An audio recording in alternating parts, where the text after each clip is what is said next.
Now I've debated that my sobriety is overrated, and I want to feel intoxicated, but just a moment to escape it. I miss you, I'm feeling weighted, and it's been so long since I've been faded.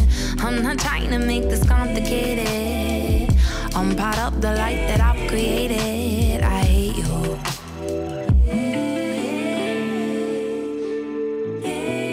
For people who've like maybe never done any recording, what are the steps? Like, what's the difference between like an engineer, a producer, and then mixing, and then mastering? Like, how can we kind of break that down for people? It's funny, hey? I guess an engineer, typically as I understand it, an engineer is the one who's going to set up the mechanical aspects of the recording, the microphones, the placement, working the board, potentially. Traditionally, a producer is the person who, they might have some play with those things, but also it's about all of the different aspects of the song. So the producer might even play certain parts of a track, add to it, bring in singers, help the vision. The producer is about the vision of the track and where it's going to go. And then like Mikey and I are both producers in the more modern day electronic sense, as in using a DAW to make a track from scratch. Everything. But they didn't use that until pretty recently. The term producer has become like synonymous with beat maker.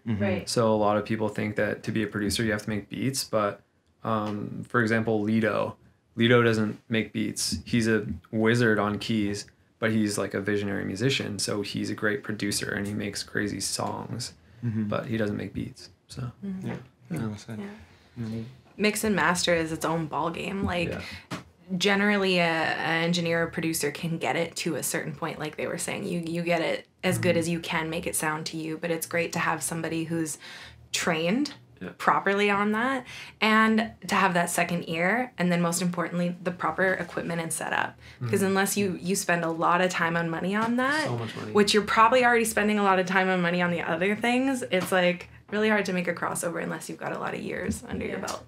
So that's kind of when you want to veer things off to somebody with that more that delicate experience with those things.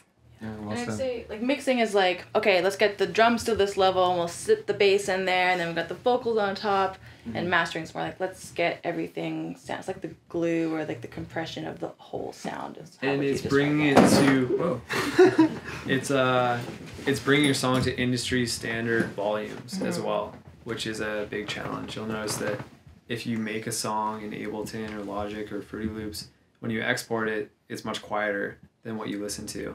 Right. And so that's where a mastering engineer comes in. Think of it like, I guess, the pencil drawing and all the colored pencil on a painting or drawing that you made. Really nicely all set up, redone, so all the lines are perfect and everything, all the colors match and are vibrant. That's the mix. And then the master is like the gloss and the varnish over the top.